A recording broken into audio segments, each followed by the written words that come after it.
नमस्कार दोस्तों, मैं संतोष पटेल स्वागत करता हूं आपके अपने यूट्यूब चैनल डिजिटल भंडार पर। आज की वीडियो में हम सीपीसीटी एग्जाम जुलाई 2023 के लिए कंप्यूटर के इम्पोर्टेंट क्वेश्चंस को समझने वाले हैं। यह हमारा सीपीसीटी एग्जाम जुलाई 2023 के लिए पार्ट नंबर 22 है। इस वीडियो में हम सीपीसीटी एग्जाम के लिए कंप्यूटर से संबंधित 20 इम्पोर्टेंट क्वेश्चंस को समझने वाले हैं। यह सभी वही क्वेश्चन हैं जो पहले भी सीपीसीटी एग्जाम में पूछे जा चुके हैं। जब हम एक क्वेश्चन को समझते हैं तो उससे संबंधित हमें कई प्रकार के और भी क्वेश्चन तैयार करने मिल जाते हैं। आप सभी क्वेश्चंस को नोट जरूर करें, क्योंकि पेपर में एक क्वेश्चन से संबंधित कई प्रकार के और भी क्वेश्चन बन सकते हैं। चलिए शुरुआत करते हैं आज की इस वीडियो का। देखते हैं आज का हमारा पहला क्वेश्चन क्या है। पहला क्वेश्चन हमसे पूछा गया है, क्विक एक्सेस टूलबार पर सेव आइकन निम्न में से किस तरह से दिखता है। क्विक एक्सेस टूलबार पर सेव आइकन निम्न में से किस तरह से दिखता है। पहला क्वेश्चन हमसे पूछा गया है कि जो क्विक एक्सेस टूलबार होता है उसमें जो सेव ऑप्शन होता है उसका आइकन, उसका जो चित्र होता है वह किस प्रकार दिखता है। ऑप्शन नंबर ए है टीवी के जैसा, ऑप्शन नंबर बी है एलसीडी के जैसा, ऑप्शन नंबर सी है हार्ड डिस्क के जैसा, या ऑप्शन नंबर डी है फ्लॉपी डिस्क के जैसा। यह क्वेश्चन थोड़ा सा लॉजिकल क्वेश्चन है। यहां पर हमसे पूछा गया है कि जो क्विक एक्सेस टूलबार होता है, क्विक एक्सेस टूलबार क्या होता है। आपने देखा होगा MS Word, MS Excel, MS power point में सबसे ऊपर टाइटल बार होता है। टाइटल बार जो वर्ड, एक्सेल, पावर पॉइंट की विंडो होती है उसमें सबसे ऊपर होता है टाइटल बार। टाइटल बार में लेफ्ट साइड पर होता है quick access toolbar. Quick access toolbar यह एक स्मॉल साइज का टूलबार होता है जिसमें हम आवश्यकता अनुसार कुछ ऑप्शन को ऐड करके रख सकते हैं। ऐसे ऑप्शन जो हमें बार बार यूज करने होते हैं उनको हम क्विक एक्सेस टूलबार में ऐड कर सकते हैं। जो क्विक एक्सेस टूलबार होता है उसमें सेव ऑप्शन भी होता है। सेव की शॉर्टकट की क्या होती है, Ctrl+S। किसी फाइल को परमानेंट मेमोरी में सेव करने के लिए हम सेव ऑप्शन का यूज करते हैं। तो जो सेव ऑप्शन हमें दिया जाता है उसका एक आइकन भी शो होता है। एक चित्र के रूप में हर ऑप्शन का आइकन दिखाया जाता है। तो हमसे पूछा गया है सेव ऑप्शन का आइकन निम्न में से किस तरह दिखता है। आपने यदि उसको ध्यान से देखा हो तो जो सेव का आइकन होता है वह फ्लॉपी डिस्क के जैसा दिखता है। फ्लॉपी डिस्क के जैसा। फ्लॉपी डिस्क एक सेकेंडरी स्टोरेज डिवाइस है जो कि करंट टाइम पर यूज नहीं होती है। फ्लॉपी डिस्क का जो आइकन होता है, जिस प्रकार की फ्लॉपी डिस्क होती है उसी प्रकार से दिखता है सेव ऑप्शन का आइकन। मतलब इस क्वेश्चन का आंसर क्या हो जाएगा, ऑप्शन नंबर डी। जो सेव का आइकन होता है वह फ्लॉपी डिस्क की तरह दिखता है। इसको हम प्रैक्टिकली देख सकते हैं। चलते हैं एमएस वर्ड पर। यह हमारा एमएस वर्ड सॉफ्टवेयर है। एमएस वर्ड की विंडो में सबसे ऊपर टॉप पर होता है टाइटल बार। प्रत्येक सॉफ्टवेयर में टॉप पर होता है टाइटल बार। इस टाइटल बार में लेफ्ट साइड पर होता है क्विक एक्सेस टूलबार। यह कहलाता है क्विक एक्सेस टूलबार, जिसमें हम आवश्यकता अनुसार ऑप्शन को ऐड भी कर सकते हैं और रिमूव भी कर सकते हैं। इसी में एक ऑप्शन होता है सेव, जिसकी शॉर्टकट की होती है Ctrl+S। आप ध्यान से देखें तो यह जो आइकन दिखाया जा रहा है, आइकन, यह जो सेव ऑप्शन का चित्र दिखाया जा रहा है यह फ्लॉपी डिस्क के जैसा दिखता है। फ्लॉपी डिस्क के जैसा। यही हमसे क्वेश्चन में पूछा गया था। तो इस क्वेश्चन का आंसर हो जाएगा option number D, floppy disk. देखते हैं हमारे नेक्स्ट क्वेश्चन को। नेक्स्ट क्वेश्चन है, विंडोज ऑपरेटिंग सिस्टम में दो विंडो के बीच स्विच करने के लिए ब्लैंक की दबाकर रखें और टास्क बार स्विचर विंडो लाने के लिए ब्लैंक की दबाएं। विंडोज ऑपरेटिंग सिस्टम से क्वेश्चन पूछा गया है।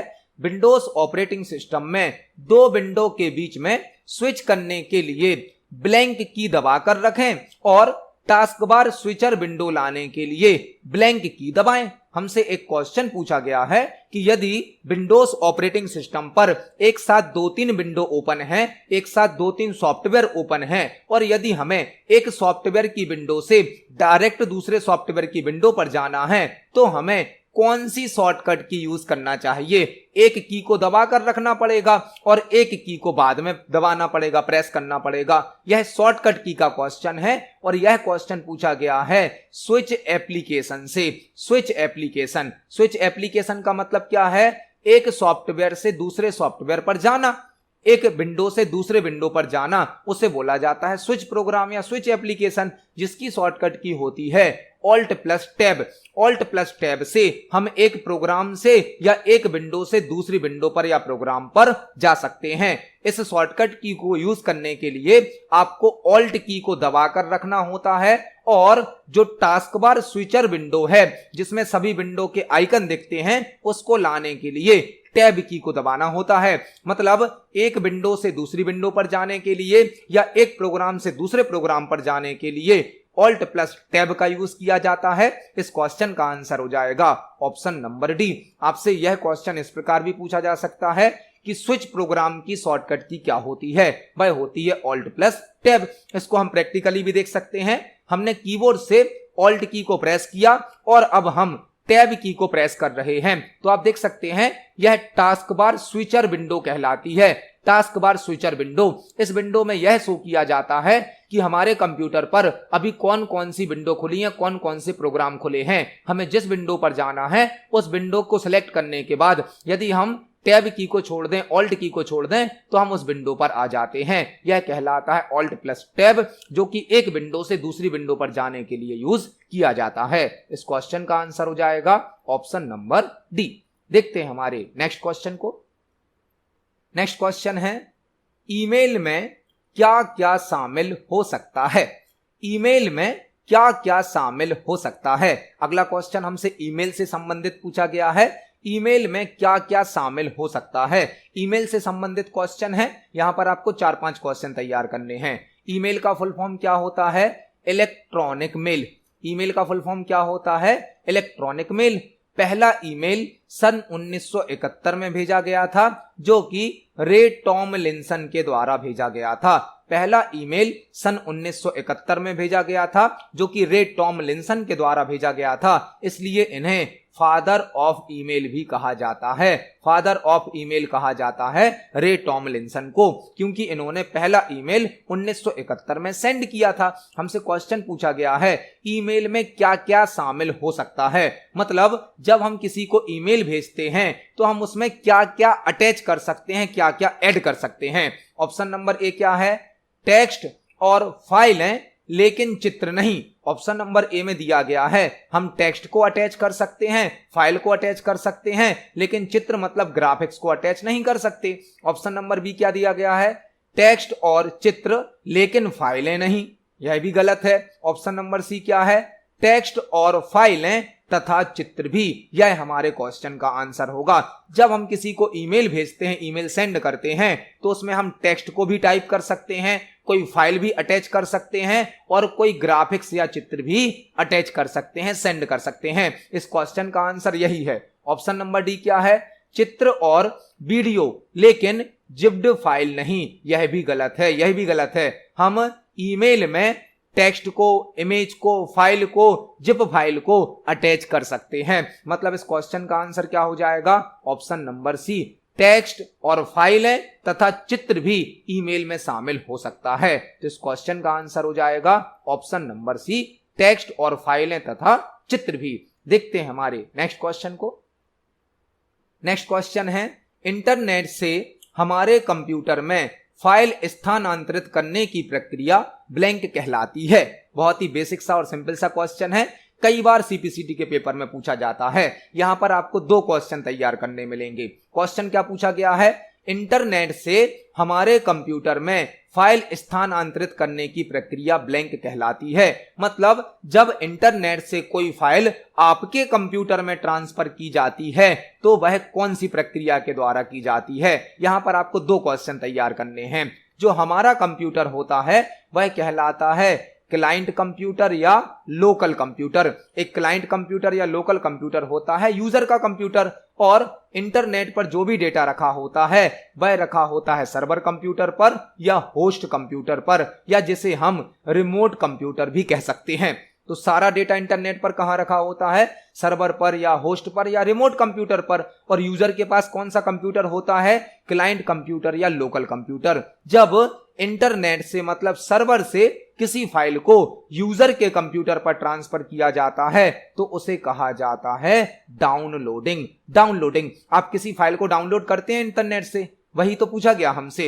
इंटरनेट से हमारे कंप्यूटर में फाइल ट्रांसफर करने की प्रोसेस क्या कहलाती है। जब इंटरनेट से कोई फाइल हमारे कंप्यूटर पर आती है, क्लाइंट कंप्यूटर पर, तो उसे कहा जाता है डाउनलोडिंग। और जब यूजर के कंप्यूटर से या क्लाइंट कंप्यूटर से सर्वर कंप्यूटर पर कोई फाइल भेजी जाती है तो उसे कहा जाता है अपलोडिंग। मतलब लोकल या क्लाइंट कंप्यूटर की फाइल सर्वर पर भेजना कहलाता है अपलोडिंग, और सर्वर की फाइल को क्लाइंट या लोकल कंप्यूटर पर लाना कहलाता है डाउनलोडिंग। तो यहां पर हमने 2 क्वेश्चन तैयार करे।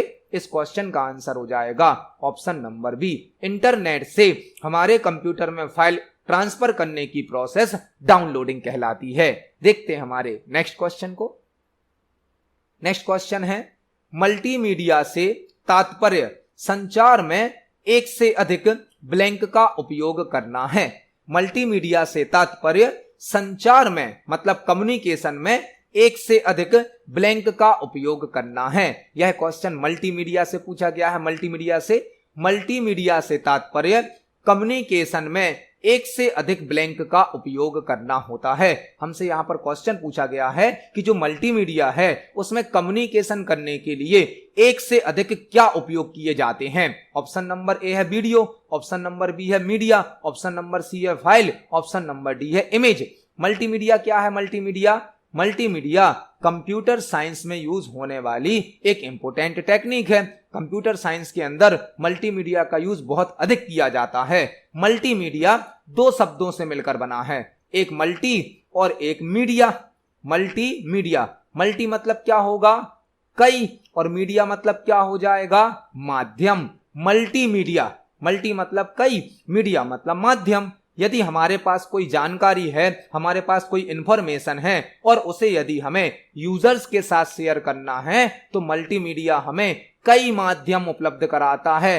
कई, एक या एक से अधिक, मीडिया मतलब माध्यम उपलब्ध कराता है जिनके द्वारा हम अपनी जानकारी को अधिक से अधिक लोगों तक पहुंचा सकते हैं। इस क्वेश्चन का आंसर क्या हो जाएगा? Option number B. मल्टीमीडिया से तात्पर्य संचार में एक से अधिक मीडिया का उपयोग करना है। मीडिया मतलब माध्यम। जो मल्टीमीडिया है यह 5 एलिमेंट से मिलकर बना होता है। 5, टेक्स्ट, इमेज, ऑडियो, वीडियो और एनिमेशन।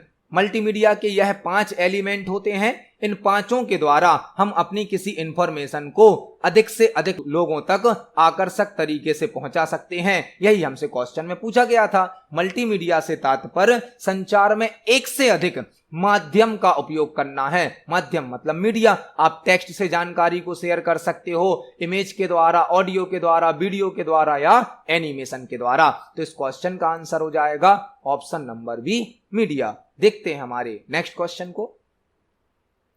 नेक्स्ट क्वेश्चन है, विंडोज ओएस मतलब विंडोज ऑपरेटिंग सिस्टम पर प्रोग्राम की गति को बढ़ाने के लिए उपयोग की जाने वाली यूटिलिटी को क्या कहा जाता है?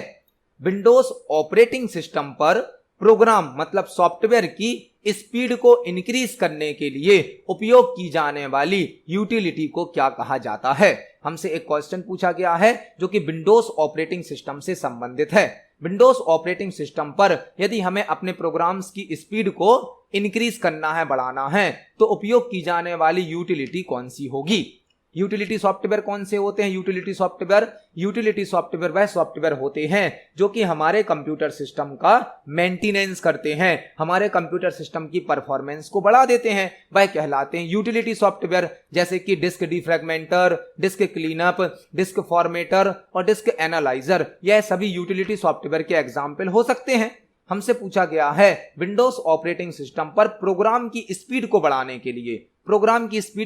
के लिए हम डिस्क डिफ्रैगमेंटर का यूज कर सकते हैं। डिस्क डिफ्रैगमेंटर यह एक यूटिलिटी सॉफ्टवेयर होता है जो कि हमारे कंप्यूटर की सभी फाइल और फोल्डर को प्रॉपरली अरेंज कर देता है। हमारे कंप्यूटर सिस्टम पर जो फाइल और फोल्डर बने होते हैं, स्टोर होते हैं, उनको सही तरीके से व्यवस्थित करने के लिए डिस्क डिफ्रैगमेंटर का यूज किया जाता है, जो कि एक यूटिलिटी सॉफ्टवेयर होता है। यह हमारे कंप्यूटर सिस्टम की सभी फाइल और फोल्डर को प्रॉपरली अरेंज कर देता है, जिससे मेमोरी स्पेस बढ़ जाता है और कंप्यूटर सिस्टम की स्पीड भी बढ़ जाती है। तो इस क्वेश्चन का आंसर हो जाएगा option number A, disk defragmenter एक ऐसा यूटिलिटी प्रोग्राम है जो कि हमारे कंप्यूटर सिस्टम की स्पीड को इंक्रीज कर देता है। इस क्वेश्चन का आंसर हो जाएगा ऑप्शन नंबर ए। देखते हैं हमारे नेक्स्ट क्वेश्चन को। नेक्स्ट क्वेश्चन है, निम्नलिखित में से किसे प्रोग्रामिंग भाषा PHP के निर्माता के रूप में जाना जाता है? हमसे एक क्वेश्चन पूछा गया है, निम्नलिखित में से किसे प्रोग्रामिंग भाषा PHP के निर्माता के रूप में जाना जाता है? यह क्वेश्चन कोडिंग से, प्रोग्रामिंग से संबंधित है। हमें यहां पर बताना है कि PHP लैंग्वेज का इन्वेंशन या आविष्कार किसके द्वारा किया गया है। जो PHP है, इसका फुल फॉर्म होता है hyper text pre processor. Hyper text pre processor, PHP का फुल फॉर्म क्या होता है? Hyper text pre processor. Hyper text pre processor PHP का फुल फॉर्म होता है। PHP एक ऐसी लैंग्वेज है जिसके द्वारा वेबसाइट बनाई जाती है, डायनामिक वेबसाइट। PHP का यूज वेबसाइट बनाने के लिए किया जाता है। हमसे पूछा गया है, निम्नलिखित में से किसे प्रोग्रामिंग भाषा PHP के निर्माता के रूप में जाना जाता है? मतलब PHP को किसके द्वारा बनाया गया है? जो PHP है वह एक लैंग्वेज है जिसके द्वारा हम वेबसाइट बना सकते हैं, डायनामिक वेबसाइट, जिसका फुल फॉर्म होता है हाइपर टेक्स्ट प्री प्रोसेसर। और PHP को बनाया गया है रेसमस लेरडॉर्फ के द्वारा बनाया गया है। PHP जिसका फुल फॉर्म होता है हाइपर टेक्स्ट प्री प्रोसेसर, यह एक लैंग्वेज है जिसके द्वारा वेबसाइट बनाई जाती है, डायनामिक वेबसाइट। और PHP को रेसमस लेरडॉर्फ के द्वारा बनाया गया है। रेसमस लेरडॉर्फ के द्वारा PHP लैंग्वेज को बनाया गया है। मतलब इस क्वेश्चन का आंसर क्या हो जाएगा? Option number D. यहां पर आपको 3 क्वेश्चन और तैयार करने हैं। डेनिस रिची के द्वारा C लैंग्वेज को बनाया गया है। डेनिस रिची के द्वारा। बाजार ने स्ट्रॉस्ट्रप के द्वारा C++ को बनाया गया है। बाजार ने स्ट्रॉस्ट्रप के द्वारा C++ को बनाया गया है। और गाइडो वैन रोसम के द्वारा पाइथन को बनाया गया है। पाइथन को, जो पाइथन लैंग्वेज है, उसे गाइडो वैन रोसम के द्वारा बनाया गया है। PHP को रेसमस लेरडॉर्फ के द्वारा बनाया गया है। C लैंग्वेज को डेनिस रिची के द्वारा बनाया गया है। और C++ को बाजार ने स्ट्रॉस्ट्रप के द्वारा बनाया गया है। तो यहां पर हमने एक साथ 4-5 क्वेश्चन तैयार करे। इस क्वेश्चन का आंसर हो जाएगा ऑप्शन नंबर डी। देखते हैं हमारे नेक्स्ट क्वेश्चन को। नेक्स्ट क्वेश्चन है, निम्न की में से कौन सी की एक टॉगल की नहीं है? निम्न में से कौन सी की एक टॉगल की नहीं है? यह क्वेश्चन कीबोर्ड से संबंधित है। हमें 4 प्रकार की के नाम दिए गए हैं और हमें बताना है निम्न में से कौन सी की टॉगल की नहीं है। यह क्वेश्चन कीबोर्ड से संबंधित है। कीबोर्ड जो कि एक इनपुट डिवाइस होती है और कीबोर्ड के द्वारा हम कई प्रकार के डेटा को कंप्यूटर में इनपुट कर सकते हैं। हमें 4 की के नाम दिए गए हैं और हमें यहां पर बताना है कि निम्न में से कौन सी एक टॉगल की नहीं है। ऑप्शन नंबर ए क्या है? कंट्रोल की। ऑप्शन नंबर बी है स्क्रॉल लॉक की। ऑप्शन नंबर सी है नम लॉक की, मतलब नंबर लॉक की। और ऑप्शन नंबर डी है कैप्स लॉक की। टॉगल की कौन सी की होती है? टॉगल की वह की कहलाती हैं जो एक बार प्रेस करने पर ऑन हो जाती हैं और दोबारा प्रेस करने पर ऑफ हो जाती हैं। ऐसी की जो एक बार प्रेस करने पर एक्टिवेट हो जाती हैं और दोबारा प्रेस करने पर डीएक्टिवेट हो जाती हैं, वह कहलाती हैं टॉगल की, जो कि होती है स्क्रॉल लॉक की, नंबर लॉक की और कैप्स लॉक की। यहां पर कंट्रोल की टॉगल की नहीं है। कंट्रोल की तो एक मॉडिफायर की होती है। मॉडिफायर की जो कंट्रोल की है, शिफ्ट की है, ऑल्ट की है, यह कहलाती है मॉडिफायर की। यह टॉगल की नहीं होती हैं। मॉडिफायर की कौन सी की होती हैं? ऐसी की जो अदर की वर्किंग को चेंज कर देती हैं, ऐसी की जो अदर की वर्किंग को बदल देती हैं, वह कहलाती हैं मॉडिफायर की, जिनका उपयोग जनरली शॉर्टकट की बनाने में किया जाता है, जैसे कि ऑल्ट, कंट्रोल, शिफ्ट। तो कंट्रोल एक टॉगल की नहीं है, मतलब इस क्वेश्चन का आंसर हो जाएगा ऑप्शन नंबर ए। जबकि स्क्रॉल लॉक, नंबर लॉक और कैप्स लॉक यह तीनों ही टॉगल की हैं, कंट्रोल टॉगल की नहीं है। इस क्वेश्चन का आंसर हो जाएगा ऑप्शन नंबर ए। देखते हैं हमारे नेक्स्ट क्वेश्चन को।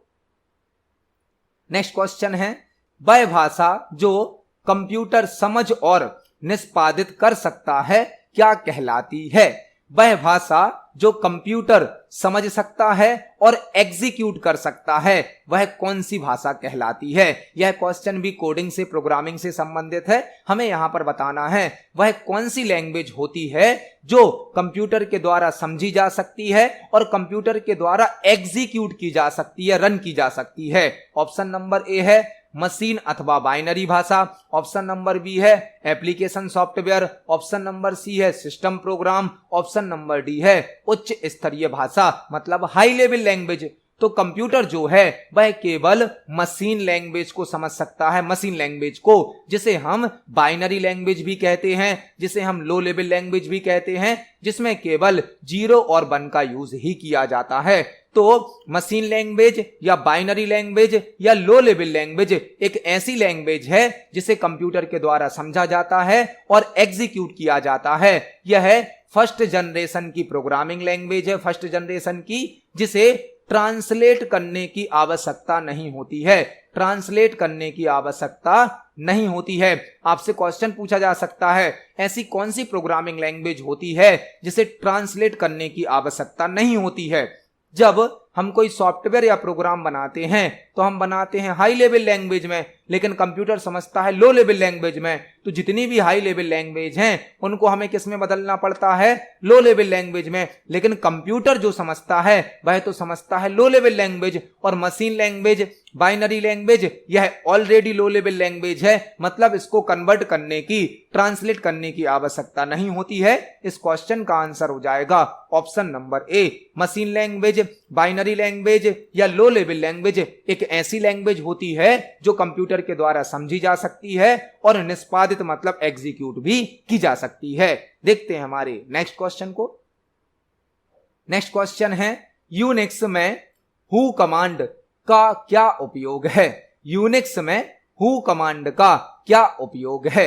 यह क्वेश्चन यूनिक्स ऑपरेटिंग सिस्टम से पूछा गया है। यूनिक्स से, यूनिक्स क्या है? यूनिक्स एक ऑपरेटिंग सिस्टम है जो कि एक सिस्टम सॉफ्टवेयर का एग्जाम्पल है। सिस्टम सॉफ्टवेयर का जो लाइनेक्स ऑपरेटिंग सिस्टम है वह यूनिक्स ऑपरेटिंग सिस्टम पर ही आधारित है। जो लाइनेक्स ऑपरेटिंग सिस्टम है उसे यूनिक्स ऑपरेटिंग सिस्टम के आधार पर ही बनाया गया है, मतलब लाइनेक्स एक यूनिक्स बेस्ड ऑपरेटिंग सिस्टम है। यह क्वेश्चन आपसे अभी यूनिक्स ऑपरेटिंग सिस्टम में पूछा गया है, यही क्वेश्चन लाइनेक्स ऑपरेटिंग सिस्टम में भी पूछा जा सकता है कि लाइनेक्स ऑपरेटिंग सिस्टम में हु कमांड का क्या उपयोग है। यूनिक्स में और लाइनेक्स में हु कमांड का एक ही काम है, वर्तमान में लॉगिन उपयोगकर्ताओं की सूची बनाना। हु कमांड मतलब, हु मतलब कौन, लाइनेक्स में या यूनिक्स में कौन सा यूजर अभी लॉगिन है, कौन कौन से यूजर अभी लॉगिन हैं, वर्क कर रहे हैं, उनकी जानकारी शो करती है कौन सी command? Who command. Who command के द्वारा यह इंफॉर्मेशन शो की जाती है कि अभी कौन कौन से यूजर लॉगिन हैं, मतलब करंट टाइम पर लॉगिन यूजर की इंफॉर्मेशन को शो करती है कौन सी कमांड? Who command. इस क्वेश्चन का आंसर हो जाएगा ऑप्शन नंबर ए। वर्तमान में लॉगिन उपयोगकर्ताओं की सूची बनाना यह काम होता है हु कमांड का, जो कि लाइनेक्स ऑपरेटिंग सिस्टम में और यूनिक्स ऑपरेटिंग सिस्टम में वर्क करती है। करंट टाइम पर लॉगिन यूजर की जानकारी शो करती है हु कमांड। इस क्वेश्चन का आंसर हो जाएगा ऑप्शन नंबर ए। देखते हैं हमारे नेक्स्ट क्वेश्चन को। नेक्स्ट क्वेश्चन है, निम्न में से कौन से रोम्स हार्ड वायर्ड डिवाइस होते हैं जिसमें डेटा या निर्देशों का एक सेट पहले से प्रोग्राम किया गया होता है? निम्न में से कौन से रोम्स हार्ड वायर्ड डिवाइस होते हैं जिसमें डेटा या निर्देशों का एक सेट पहले से प्रोग्राम किया गया होता है। यह क्वेश्चन रोम से संबंधित है, रोम से संबंधित, जो कि एक हमारे कंप्यूटर की प्राइमरी मेमोरी होती है। यहां पर आपको कई क्वेश्चन तैयार करने मिलेंगे। हमसे एक क्वेश्चन पूछा गया है, निम्न में से कौन से रोम ऐसे होते हैं जो कि हार्डवायर डिवाइस होते हैं जिसमें डेटा या इंस्ट्रक्शंस का एक सेट पहले से स्टोर कर दिया जाता है। यह क्वेश्चन रोम से संबंधित है। रोम रोम क्या है? रोम जिसका फुल फॉर्म होता है read only memory. Read only memory, ROM का फुल फॉर्म क्या होता है? Read only memory. रोम एक नॉन वोलेटाइल मेमोरी होती है। नॉन वोलेटाइल मतलब जो कि स्थायी होती है, स्थायी।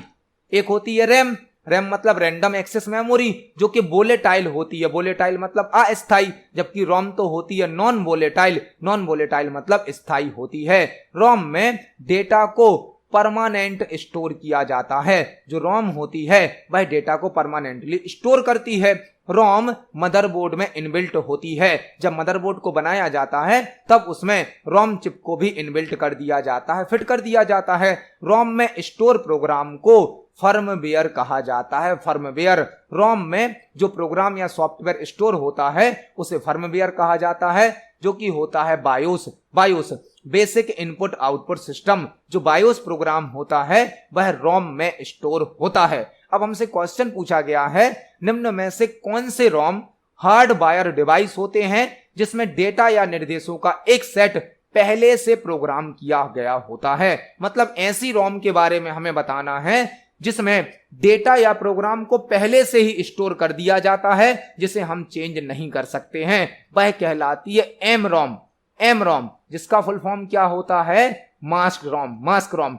एम रोम जिसका फुल फॉर्म होता है मास्क रोम। यह एक ऐसी रोम होती है जिसको बनाते समय इसमें डेटा या निर्देश स्टोर कर दिए जाते हैं, जिसे हम चेंज नहीं कर सकते हैं। वह कहलाती है एम रोम या मास्क रोम। मतलब इस क्वेश्चन का आंसर क्या हो जाएगा? ऑप्शन नंबर ए, एम रोम या मास्क रोम ऐसी रोम होती है जिसमें डेटा या निर्देशों का एक सेट पहले से स्टोर कर दिया जाता है। इस क्वेश्चन का आंसर तो ऑप्शन नंबर ए है। आपको यहां पर 3-4 क्वेश्चन और तैयार करने हैं।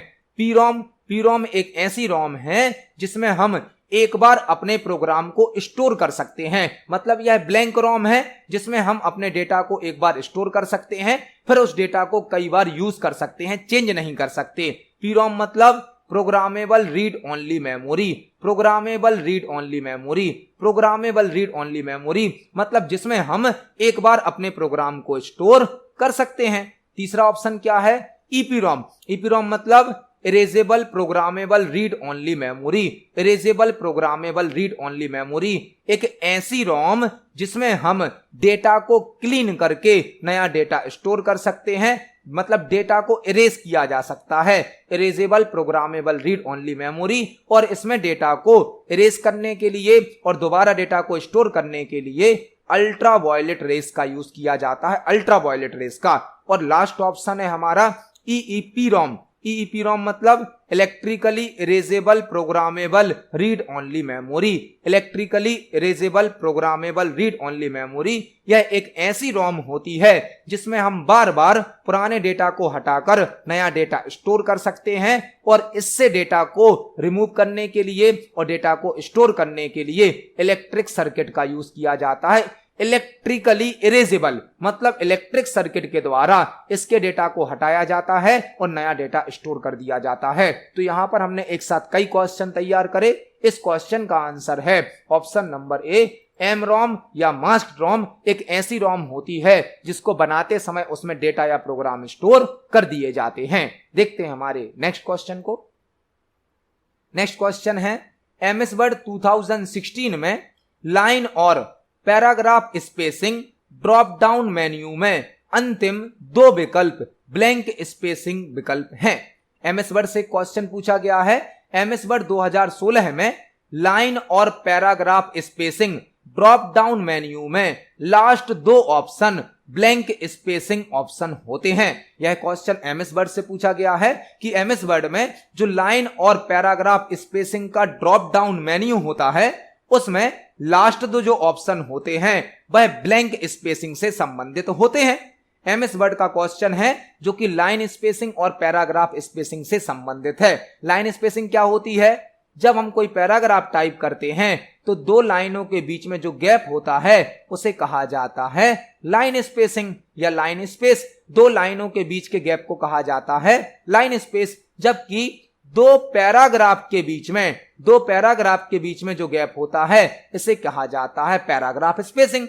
लाइन स्पेसिंग मतलब दो लाइनों के बीच का स्पेस और पैराग्राफ स्पेसिंग मतलब दो पैराग्राफ के बीच का स्पेस, जो कि हो सकता है आफ्टर या बिफोर। पैराग्राफ स्पेस दो प्रकार का होता है, एक आफ्टर और एक बिफोर। जो लाइन स्पेसिंग और पैराग्राफ स्पेसिंग है यह हमें होम टैब के अंतर्गत पैराग्राफ ग्रुप में प्राप्त होती है। जो लाइन स्पेसिंग है और पैराग्राफ स्पेसिंग है यह एमएस वर्ड के होम टैब में पैराग्राफ ग्रुप में प्राप्त होती है। और पैराग्राफ ग्रुप के अंदर जो line spacing and paragraph spacing का ऑप्शन होता है उसमें ऊपर होते हैं लाइन स्पेसिंग के ऑप्शन और लास्ट में दो ऑप्शन होते हैं पैराग्राफ स्पेसिंग के। मतलब इस क्वेश्चन का आंसर क्या हो जाएगा? Option number C. MS Word 2016 में लाइन और paragraph spacing drop down menu में अंतिम दो विकल्प पैराग्राफ स्पेसिंग विकल्प हैं। जो लास्ट के दो ऑप्शन होते हैं वह पैराग्राफ स्पेसिंग से संबंधित होते हैं, बाकी ऊपर जितने भी ऑप्शन आते हैं वह लाइन स्पेसिंग से संबंधित होते हैं। इसको हम प्रैक्टिकली देख सकते हैं एमएस वर्ड पर। चलते हैं एमएस वर्ड पर।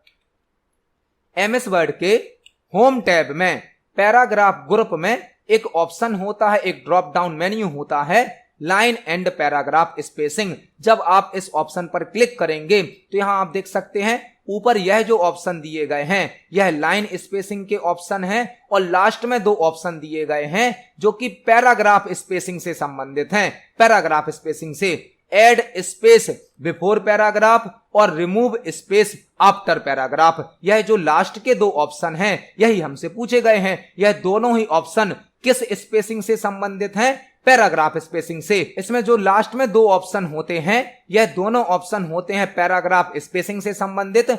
एक जो ऑप्शन है वह पैराग्राफ की बिफोर स्पेसिंग पर वर्क करता है, मतलब पैराग्राफ के पहले स्पेस देने के लिए और पैराग्राफ के स्पेस को हटाने के लिए। दूसरा ऑप्शन होता है जो कि आफ्टर स्पेसिंग पर वर्क करता है। आफ्टर मतलब पैराग्राफ के बाद। यदि आपको पैराग्राफ के बाद स्पेस को ऐड करना है या पैराग्राफ के बाद जो स्पेस ऐड किया गया है उसको हटाना है तो सेकंड ऑप्शन होता है। इसी प्रकार से एक ऑप्शन है फर्स्ट वाला ऑप्शन जो कि पैराग्राफ के पहले मतलब बिफोर में स्पेस को ऐड भी कर सकता है और स्पेस को रिमूव भी कर सकता है। मतलब लाइन स्पेसिंग और पैराग्राफ स्पेसिंग का जो ड्रॉप डाउन मेन्यू होता है इसमें लास्ट के दो जो विकल्प हैं वह पैराग्राफ स्पेसिंग से संबंधित हैं। एक ऑप्शन बिफोर पैराग्राफ स्पेसिंग के लिए होता है, दूसरा ऑप्शन आफ्टर पैराग्राफ स्पेसिंग के लिए होता है। मतलब एक ऑप्शन से हम पैराग्राफ के पहले स्पेस को ऐड कर सकते हैं या हटा सकते हैं और दूसरे ऑप्शन से हम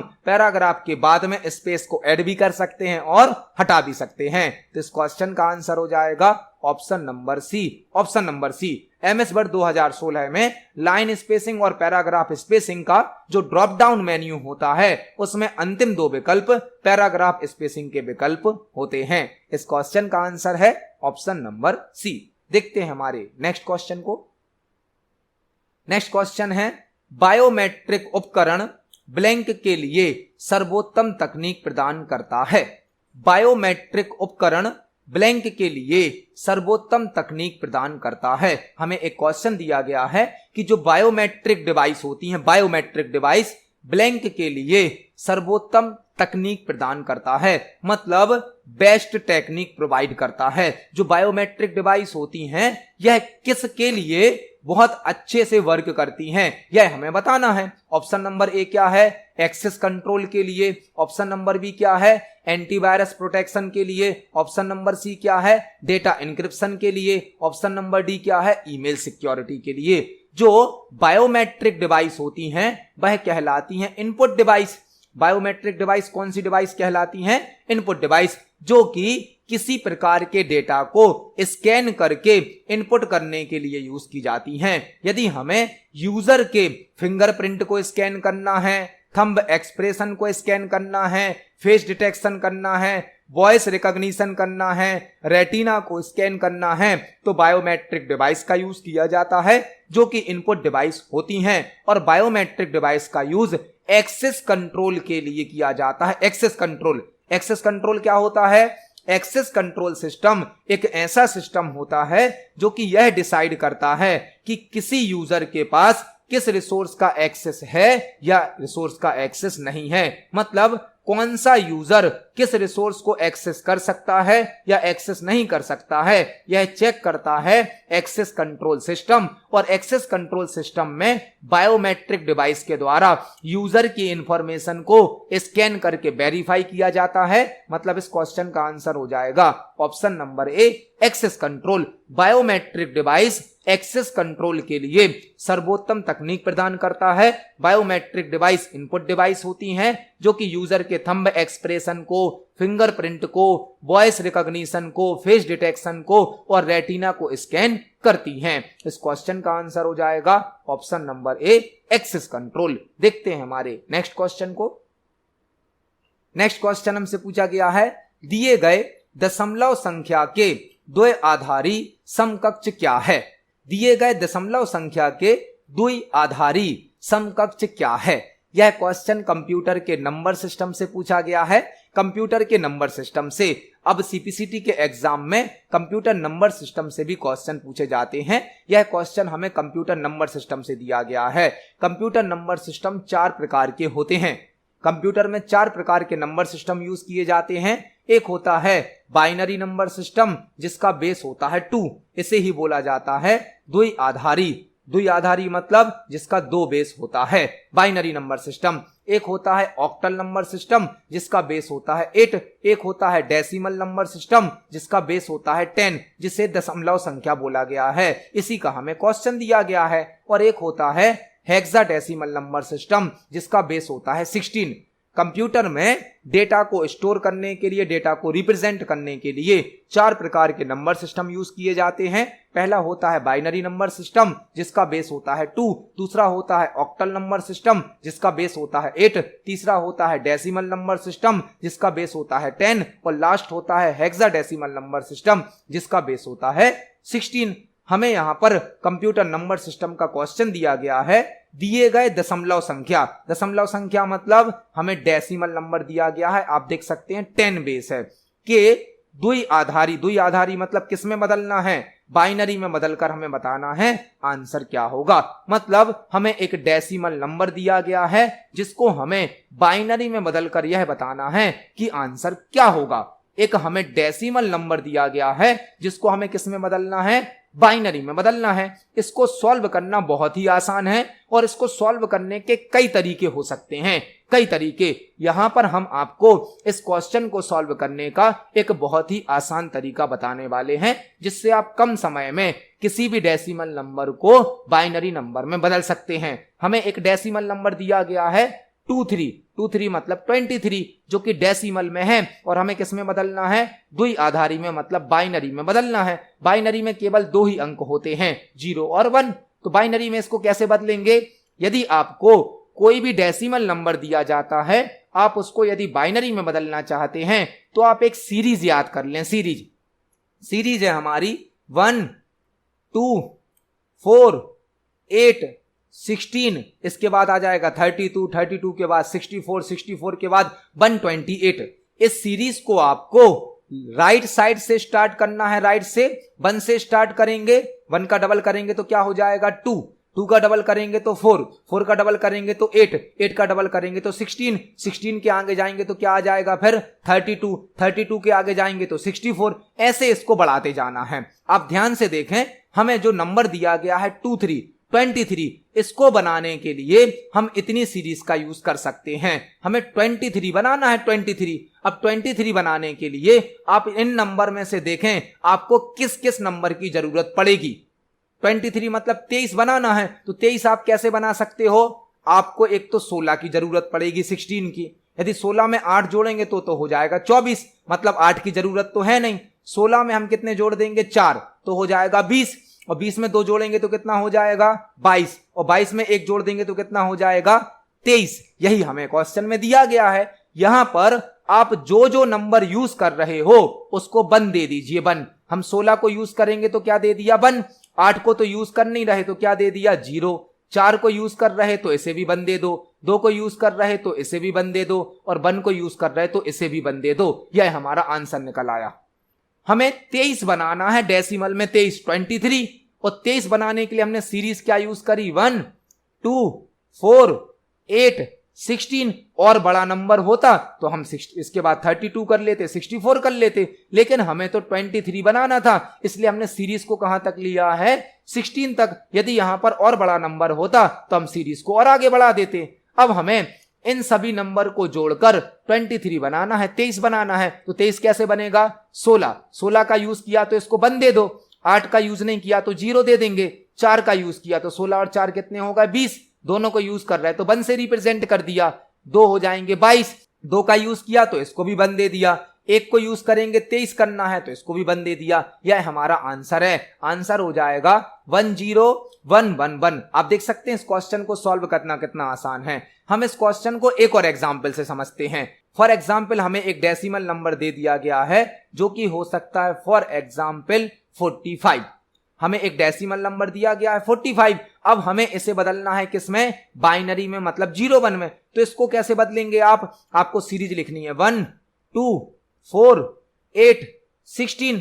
अब यदि आप इन सबको जोड़ें तो आप देखो क्या 45 तक पहुंच रहे हैं। 16 और 8 24, 24 और 4 28, 2 30 और 1 31 तक पहुंच रहे हैं। मतलब अभी हमारा काम नहीं हो पाएगा, हमें सीरीज को और आगे बढ़ा लेना है। तो 16 के बाद कहां पहुंच गए हम 32 पर। अब हमारा यह 45 बन जाएगा। 45 बनाने के लिए हमें किस किस की जरूरत है 32 की, तो 32 को 1 दे दिया।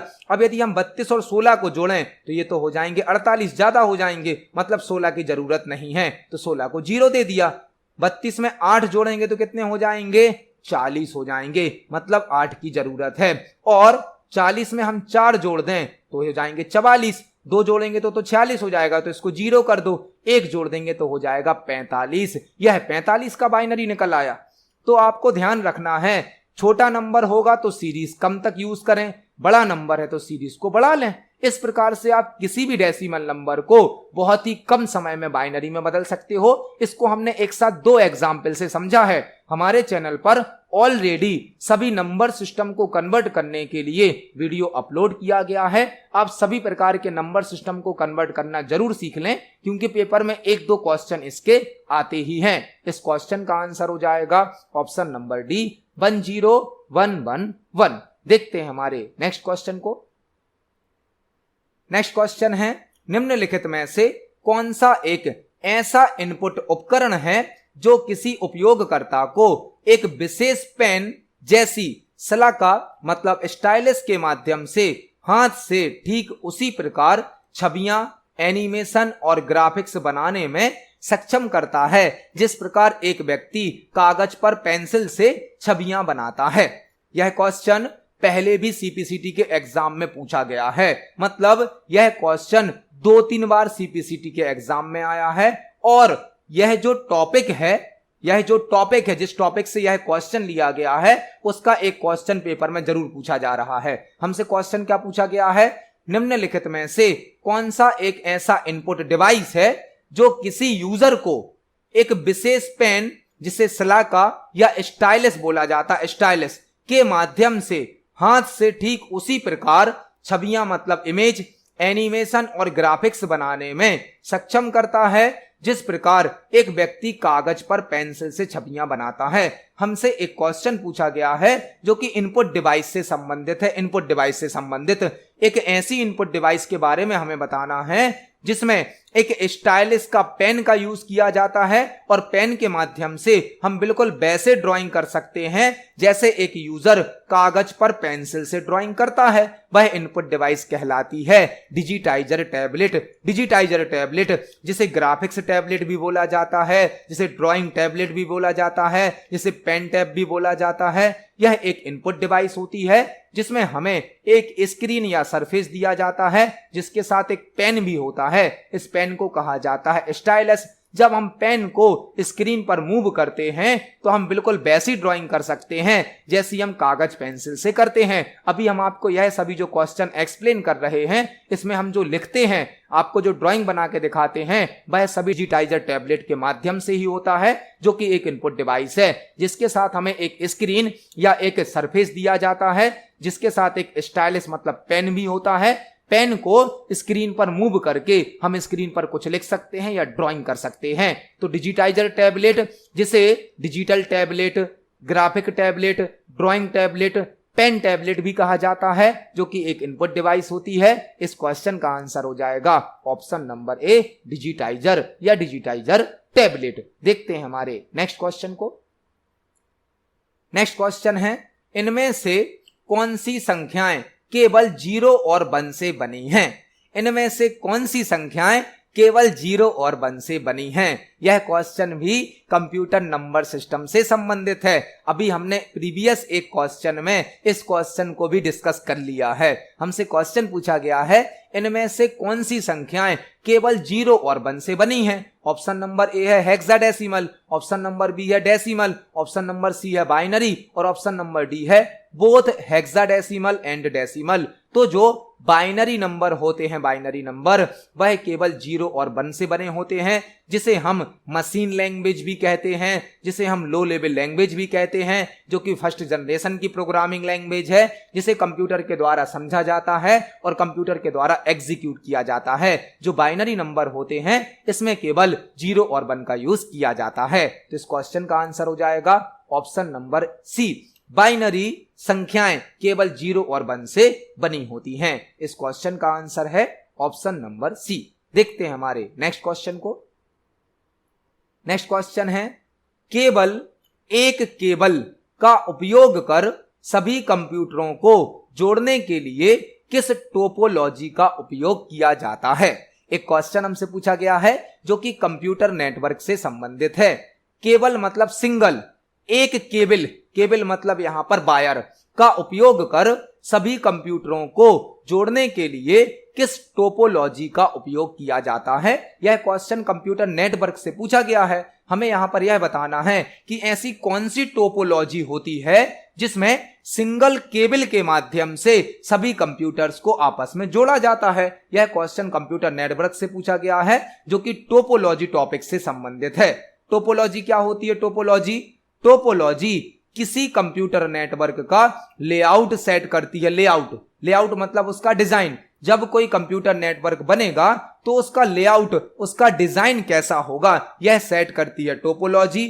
टोपोलॉजी के द्वारा कंप्यूटर नेटवर्क में यूज होने वाले सभी कंपोनेंट्स को प्रॉपरली अरेंज किया जाता है। जब कोई कंप्यूटर नेटवर्क बनाया जाता है तो उस नेटवर्क में कई प्रकार के कंपोनेंट यूज किए जाते हैं। उन सभी कंपोनेंट को प्रॉपरली अरेंज करने के लिए टोपोलॉजी का यूज किया जाता है। कई प्रकार की टोपोलॉजी होती हैं, बस topology, star topology, ring topology, hybrid topology, tree topology, mesh topology. 6 प्रकार की टोपोलॉजी होती हैं। हमसे क्वेश्चन पूछा गया है, ऐसी कौन सी टोपोलॉजी होती है जिसमें सिंगल वायर से सभी कंप्यूटर को जोड़ा जाता है? वह टोपोलॉजी कहलाती है बस टोपोलॉजी। बस टोपोलॉजी में एक सर्वर होता है जिससे सिंगल केबल के माध्यम से मल्टीपल क्लाइंट कंप्यूटर को आपस में जोड़ा जाता है। यह कहलाती है बस टोपोलॉजी, जिसमें एक ही वायर के माध्यम से, सिंगल केबल के माध्यम से सभी कंप्यूटर्स को आपस में जोड़ा जाता है, जिसे लीनियर नेटवर्क भी कहा जाता है। लीनियर नेटवर्क लाइन से होता है। बस टोपोलॉजी को लीनियर टोपोलॉजी या लीनियर नेटवर्क भी कहा जाता है, जिसमें सिंगल केबल के माध्यम से सभी कंप्यूटर्स को जोड़ा जाता है। तो इस क्वेश्चन का आंसर हो जाएगा ऑप्शन नंबर ए, बस टोपोलॉजी। देखते हैं हमारे नेक्स्ट क्वेश्चन को। नेक्स्ट क्वेश्चन है, प्रिंटर की आउटपुट गुणवत्ता मापने के लिए निम्न में से किसका उपयोग किया जाता है? प्रिंटर की आउटपुट गुणवत्ता मापने के लिए निम्न में से किसका उपयोग किया जाता है? यह क्वेश्चन हमसे प्रिंटर से संबंधित पूछा गया है। प्रिंटर से संबंधित, प्रिंटर क्या है? प्रिंटर एक आउटपुट डिवाइस है जो कि हमें हार्ड कॉपी आउटपुट प्रदान करता है। हार्ड कॉपी आउटपुट ऐसा आउटपुट जिसे कागज पर प्रिंट कर दिया जाता है वह कहलाता है हार्ड कॉपी आउटपुट, जो कि प्रिंटर के द्वारा प्रदान किया जाता है। हमसे क्वेश्चन पूछा गया है कि प्रिंटर की जो आउटपुट क्वालिटी होती है उसे मेजर करने के लिए किस यूनिट का यूज किया जाता है। प्रिंटर की जो क्वालिटी होती है या प्रिंटर का जो रिजोल्यूशन होता है उसे डीपीआई में नापा जाता है। डीपीआई में, डीपीआई मतलब डॉट्स पर इंच में। प्रिंटर की क्वालिटी को या प्रिंटर के रिजोल्यूशन को डीपीआई में नापा जाता है, डीपीआई में, जिसका फुल फॉर्म होता है डॉट्स पर इंच। तो इस क्वेश्चन का आंसर हो जाएगा ऑप्शन नंबर डी। प्रिंटर की आउटपुट गुणवत्ता को मापने के लिए डॉट्स पर इंच का यूज किया जाता है, मतलब डीपीआई का यूज किया जाता है। इस क्वेश्चन का आंसर हो जाएगा ऑप्शन नंबर डी। देखते हैं हमारे नेक्स्ट क्वेश्चन को।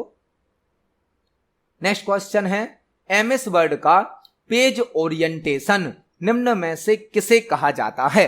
एमएस वर्ड का पेज ओरिएंटेशन निम्न में से किसे कहा जाता है। एक क्वेश्चन हमसे पूछा गया है जो कि एमएस वर्ड का है कि पेज ओरिएंटेशन निम्न में से किसे कहा जाता है। ऑप्शन नंबर ए है पेज के आकार को, ऑप्शन नंबर बी है पेज प्रदर्शित होने की दिशा को, ऑप्शन नंबर सी है पेज के लेआउट को और ऑप्शन नंबर डी है पेज फिनिशिंग को। एमएस वर्ड का क्वेश्चन है पेज ओरिएंटेशन निम्न में से किसे कहा जाता है। जो ओरिएंटेशन है वह कहलाती है पेज प्रदर्शित होने की दिशा।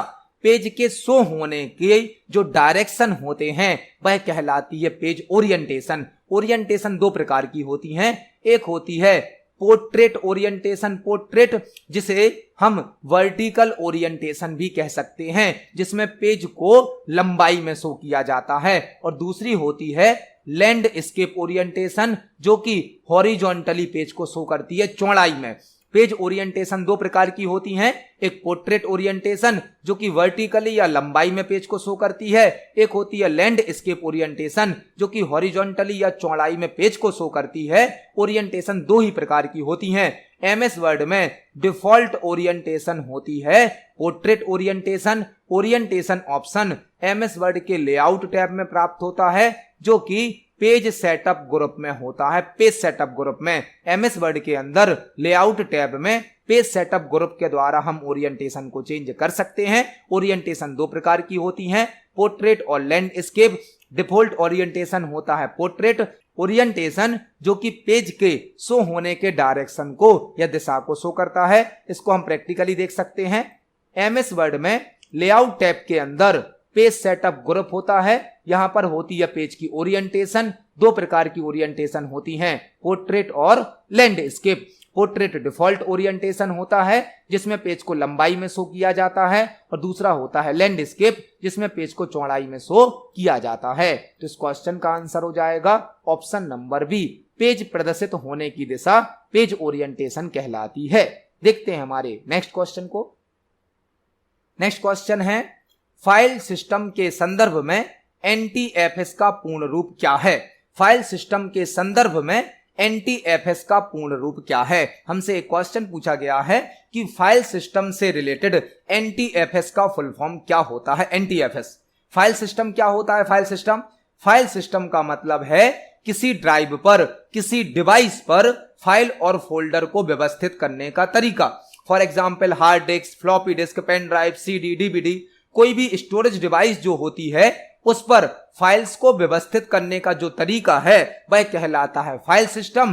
फाइल सिस्टम में हमसे पूछा गया है एनटीएफएस का फुल फॉर्म। एनटीएफएस एक फाइल सिस्टम है जिसका फुल फॉर्म होता है new technology file system. New technology file system. NTFS एक फाइल सिस्टम है जिसका फुल फॉर्म होता है न्यू टेक्नोलॉजी फाइल सिस्टम। एक और होता है जिसको आप याद कर सकते हैं फैट, जिसका फुल फॉर्म होता है file allocation table. File allocation table. एक है एनटीएफएस फाइल सिस्टम, एक है फैट का फुल फॉर्म क्या है, फाइल एलोकेशन टेबल। एनटीएफएस का फुल फॉर्म क्या है, न्यू टेक्नोलॉजी फाइल सिस्टम। तो इस क्वेश्चन का आंसर हो जाएगा ऑप्शन नंबर सी। एनटीएफएस का full form new technology file system होता है। इस क्वेश्चन का आंसर है ऑप्शन नंबर सी। तो आज की वीडियो में हमने सीपीसीटी एग्जाम के लिए कंप्यूटर से संबंधित 20 इंपोर्टेंट क्वेश्चंस को समझा है। जब हम एक क्वेश्चन को समझते हैं तो उससे संबंधित हमें कई प्रकार के और भी क्वेश्चन तैयार करने मिलते हैं। आप सभी क्वेश्चंस को पढ़ें, समझें। यदि आपका कोई क्वेश्चन है, कोई डाउट है तो कमेंट सेक्शन में जरूर पूछें। वीडियो पसंद आती है तो वीडियो को लाइक करें, ज्यादा से ज्यादा शेयर करें। मिलते हैं अगली वीडियो में। धन्यवाद।